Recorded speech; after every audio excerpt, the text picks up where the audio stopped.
Hi, this is a video about investing overall. And let me set up the screen here. Okay, investing. All right. First of all, what is investing? It's saving money and using it to buy an asset. An asset is a valuable object such as stocks, bonds, real estate, a boat, art, jewelry, etc., in hope that the asset will increase or appreciate in value.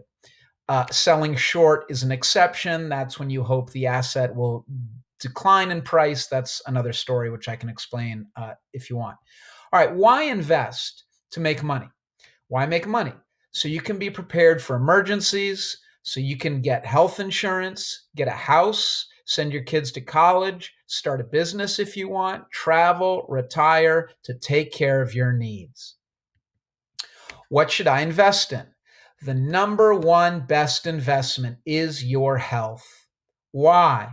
Exercise may save people between $500 and $2,500 a year, according to a study by the Journal of the American Heart Association. Okay, doctors, very well respected.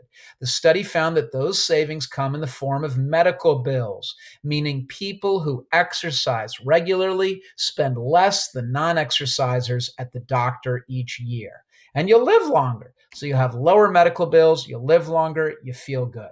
So how could I invest in my health? What could I do? A gym membership, or just going for a walk, getting a dog, going for a jog, yoga, Pilates, playing basketball, swimming. I mean, you guys know there are 100 ways to get exercise. That is the best investment. Second, your education. Why? Well, of course, there are financial benefits. You get a better job, you get a higher salary, and there are other benefits too. Of course, you learn about the world and your life. Friends and family are another great investment. Would you rather have $100 or 100 friends? Fourth, stocks and bonds. And again, you want to invest in stocks and bonds so you can be prepared for emergencies, have health insurance, house, college, business, travel, and retire. But again, the best investment is not Apple or Amazon stock. The best investment is exercise. Your investment strategy depends on your own specific situation. For example, your needs. Do you have a lot of expenses now? Maybe you don't. Maybe you're single and you don't have kids. What will your future expenses or needs be? Do you have a sick parent you're going to have to take care of in the future? Or do you have a bunch of kids you're going to have to put them through college? You also have to think about your goals. When do you want to retire? How much help do you want to give your children? A lot of people try to save money so they can pass on money to their children. Your income. You have a large salary every year. Maybe you don't need to save that much. Maybe you have a small salary and you really need to save in case of emergency or in order to retire. Also, your tolerance of risk. That's the chance that you'll lose money. Some people really are not risky. They want to be safe. And so that's going to affect their investments. Your tolerance of volatility. That's how much your investments will rise and fall in value. Some people are okay with a lot of ups and downs. Some people are not.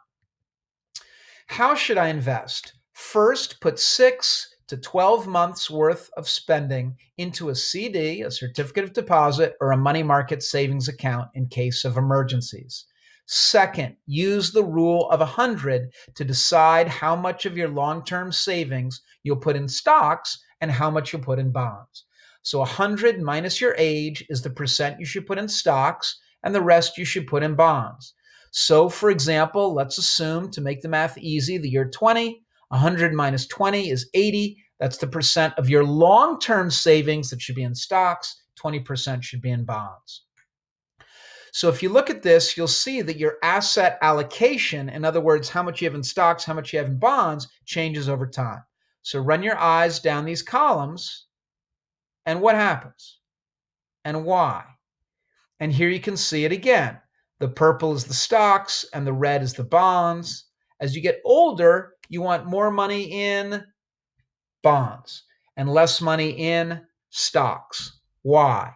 Because when you're older, 70, 80, you don't have the time to ride out the ups and downs of the stock market. You don't want to be caught retiring when the market is low, and so bonds are safer. But when you're young, you've got time to ride out and wait out the ups and downs.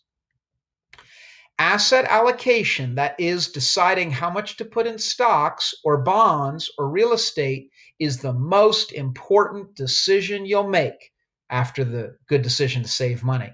Asset allocation is responsible for more than 90% of your returns. So people spend a lot of time, should I invest in Netflix? Should I invest in Amazon? That really doesn't make that much of a difference. If you look at the factors affecting your stock portfolio performance, stock selection is only about 5%. The big questions are, how much do I put in stocks? How much do I put in bonds? And again, a lot of that is determined by the rule of 100. Why is asset allocation so important? For two reasons. First of all, we don't know the future. So we don't know which asset classes and which investments will do well and which will do poorly. Second, because each asset class comes with its own mix of risk and return. Risk is the chance that you lose money, and return is you're making money. So what is the point of this? This is going to take a little bit to explain. These are different assets. So, for example, you see your large cap stocks here, small cap stocks. This is just cash, all right? A REIT is a real estate investment trust. It's a mutual fund, but for real estate. So they'll invest your money in this real estate, this shopping mall, that hospital. So you see REITs did pretty well here, but then there's some years when REITs do poorly. International stock does poorly some years, but really well here. EM is emerging markets. That's poor countries in Africa, Asia, South America. Some years emerging markets do horribly. Other years emerging markets are the best asset classes. So what is the best asset class to invest in? What's the point of this? You don't know. And some years this is a great place to put money. Some years that's a great place to put money. So as investors, what should we do? What's that D word?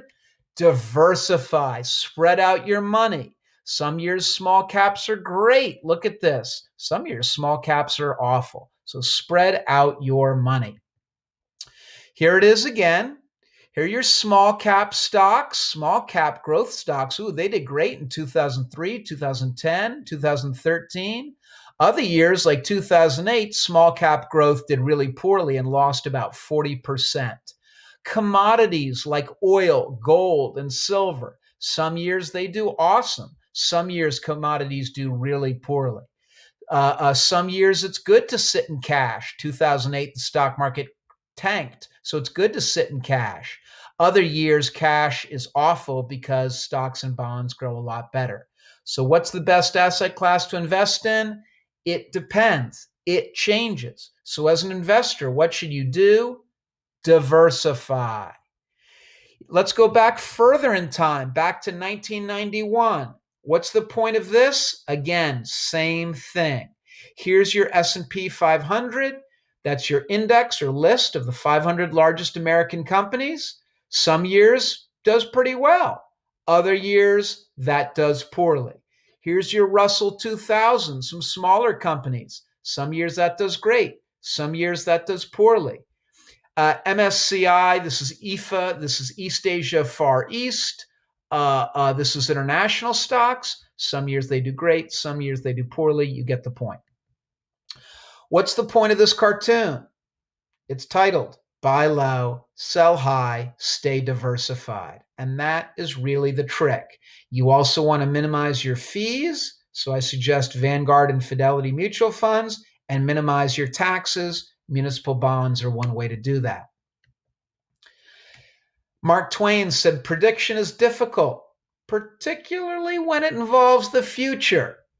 Of course, all prediction is about the future, right? This is a joke, okay? We don't know the future, okay? So you also want to diversify because each asset class comes with its own mix its own mix of risk and return. You got to understand the trade-off between risk, the chance that you'll lose money, and return. That's your making money. Lots of times, the high-risk investments, there's high potential. You could make a lot of money. You could also lose money. Low-risk investments, much safer, but they don't grow as much. Each asset class has its own different risk-return profile. So let's look at this. This is low risk, low return, safe investments. And out here we have higher risk, high return investments. So cash, like a CD, a certificate of deposit, or a money market, really safe, but it's not going to grow that much, maybe 1% interest. Fixed interest, what's another name for that? Bonds. Okay, they grow about 4%. A little riskier, they might not pay you back, they probably will. Property is real estate, okay? And then shares, that's equity, that's stocks, higher risk because the company might die, but also higher return. They grow the most.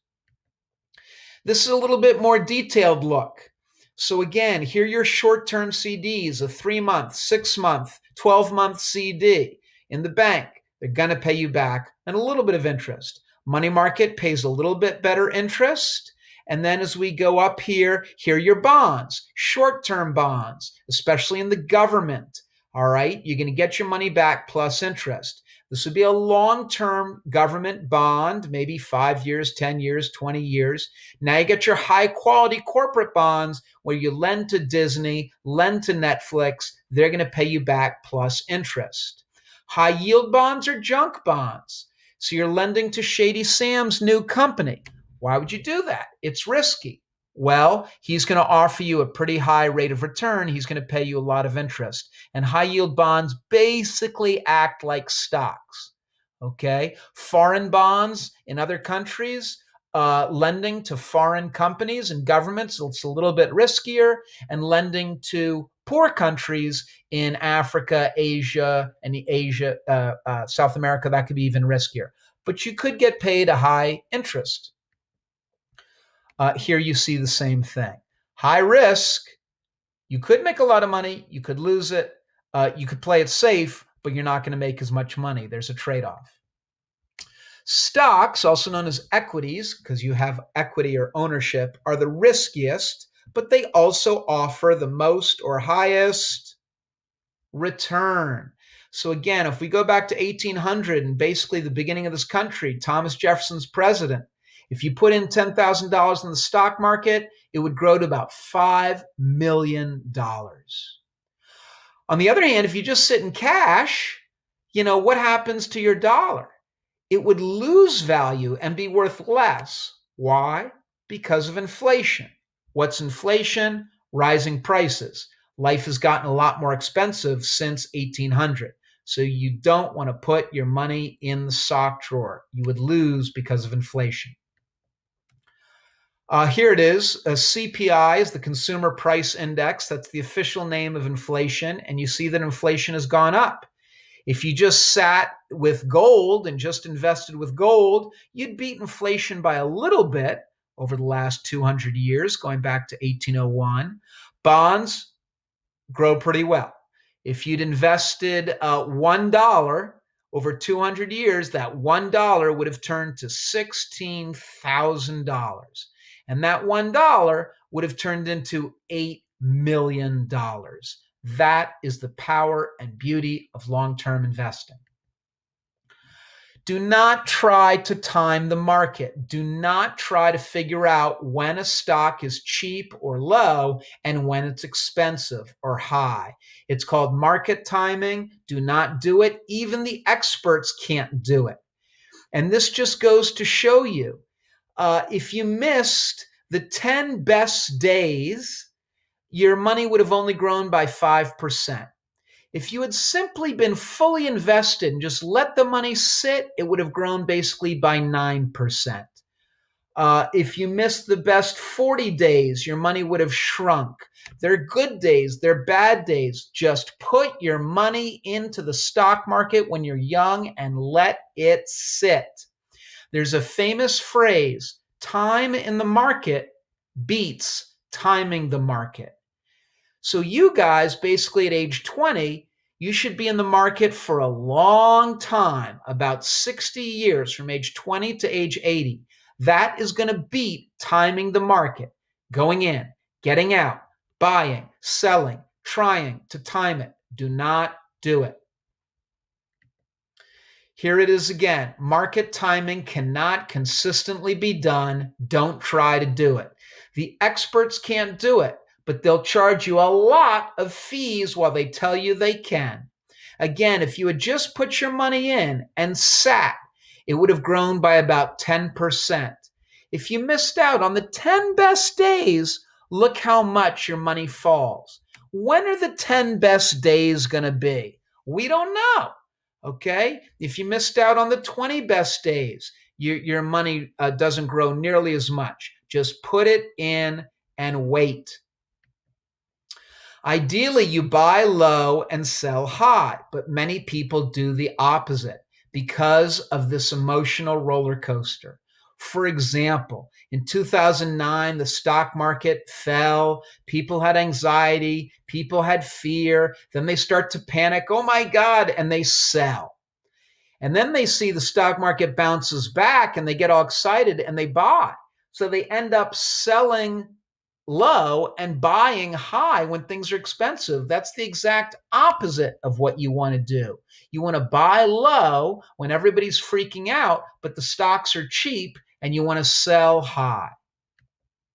Here's another example. All right, the market goes up and you say, oh, great. That's it. I finally picked a good stock, but you paid top dollar for it. You bought it when it was really expensive. And then the market corrects. Well, it's just a small pullback. We're still ahead. Oh, Jesus, I can't take it. The market's crashed. And again, you bought high, you sold low, you did the exact opposite of what you're supposed to do. When things look really bad in the economy and the stock market, that's when you want to buy and you want to sell high. All right, here it is one more time, and you can press pause and read this. Again, markets have rewarded discipline. So let's go back to 1970, when I'm a kid. Okay, just put your money in the stock market, let it sit. Stocks go up and down. There's all kinds of news and wars. Stocks go up and down. But what does this mean for you as an investor? You want to buy and hold. Buy when it's low and just hold that stock and sit and wait. Should you start investing when you're young? Yes. Why? Because the stock market goes up and down, but long term, over the last 200 years, it trends upwards. Instead of trying to time the market, you want to buy and hold. Buy stocks and bonds and just hold them, just own them for a long time by investing in Vanguard and Fidelity mutual funds. Why? Because they offer really low fees. You don't know the future. It's hard to get 1% of performance or growth. Which company is going to grow? Which company is not going to grow? That's really hard to predict. But you can get the same amount of money by cutting 1% in fees or expenses. They're also called loads or commissions. Okay? So use Vanguard or Fidelity. If you look here, this is the expense ratio. Vanguard's fees are much lower than other mutual funds. And that makes a big difference. If you pay just a 1% fee, your money grows much faster. If you pay 3%, your money grows slower. Another way to think about this is sports. It's really expensive to buy a great pitcher or a great quarterback or a great home run hitter or a great wide receiver. That's really expensive. But it's cheaper to buy a great defensive player who can prevent a run or a point from being scored. So always invest in mutual funds that have low fees. Here's a little bit more advanced investing. Again, you want to start with the rule of 100, all right? And some people like to be more conservative. That means you'd have more bonds. Some people like to be more aggressive. You have more stocks. When you're young, where do you want to be here? When you're young, you want to be more aggressive because you have time to ride out the ups and downs. As you age, you want to move here to a more conservative portfolio because an 80 or 85-year-old doesn't have the time to ride out if the stock market dips. Also, if you have a big salary, you might be willing to be more aggressive with your investments because you can afford to lose a little bit of money and gamble a little bit. If you don't have a big salary, you want to be more conservative because you can't afford to lose money you earned. Here it is again. And you want to think about, where are you on this? Are you more conservative? Do you want to play it safe? Are you willing to take some risk? Here it is again, and you see the average growth rates here. So if you're more aggressive, your money could grow at about 10%. Safer, your money's going to grow about 6%. But again, there's going to be some volatility. If you want to really go into stocks and go into other companies and other countries, you could have a bad year where your money drops by 60%. It could also grow a lot. If you play it safe, you're not going to have as many ups and downs. Here's the measure of volatility. This is going to be pretty volatile. You might be okay with that. You might want to play it safe. For example, if you invest in small stocks, there's going to be a lot of volatility. Some years, man, the money's going to grow a lot. And some years it's going to drop a lot. The safest investment, again, is a U.S. federal government bond, and those don't fluctuate nearly as much. You want to make sure with your investments that you can sleep well at night. You also need diversification within asset classes. So, for example, you got your money in stocks and bonds, and you're holding a little bit of cash in case of emergencies, and a little bit of commodities like oil and gold and silver. Within stocks, you need diversification. A good general rule is to put about 50, 75% of your stocks in U.S. large caps. Those are the big companies, Amazon, Nike, Disney. The rest of your money should be in mid caps, small caps. These are smaller companies. You're hoping they will grow. International markets like Europe, because sometimes the U.S. economy goes down and Europe does well. And emerging markets, sometimes African countries or Asian countries will do well. Within bonds, that is fixed income, you also need diversification. You want to put about 75% of your money in U.S. bonds. Some money should be in those municipal bonds. Why? Do you have to pay taxes on them? No. Great. Some of your money should be in corporate bonds. Do they grow and pay more interest than munis? Yes. You want some long-term bonds. Do they pay more or less interest? More, because you're lending your money for a long time. They say thank you very much and pay you higher rates of interest. And some of your money in short-term bonds, in case interest rates go where? Go up. Those bonds won't last that long. You'll get your cash back and can reinvest it at newer, higher rates. You also want about 25% of your money in foreign bonds. Some of them pay better.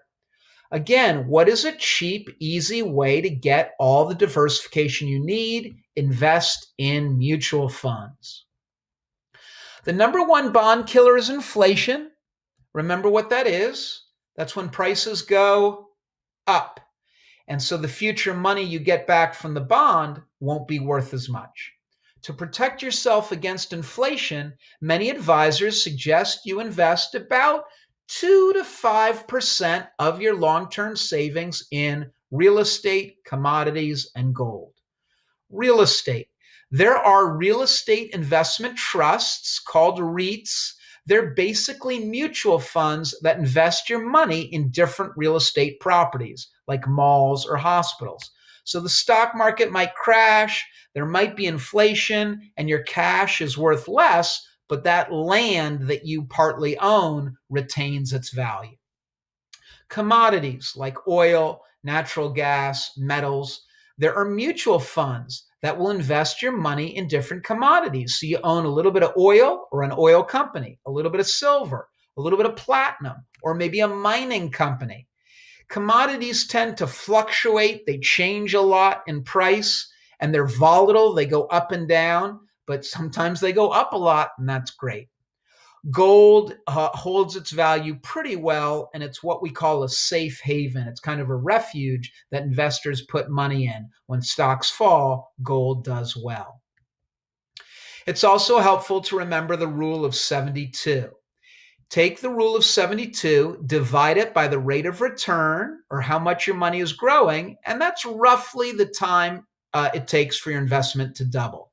So if bonds pay roughly 4% on average per year, roughly how long will it take for your money to double? Well, 72 divided by 4% growth rate means that your money will double in about 18 years. So if you have $1,000 in bonds, in about 18 years, more or less, your money will double. That means you went from 1,000 to 2,000. You got an extra $1,000 without having to work another second. That's beautiful. If stocks grow roughly 6% a year on average, historically, that's how they've grown, how long will it take for your money to double? Well, let's divide 72 by 6, and you see roughly it takes about 12 years for your money to double. Recently, stocks haven't been growing that fast, but still, your money is growing without you having to work another second. More advice. You want to make money to live. Don't live to make money. Make money to live.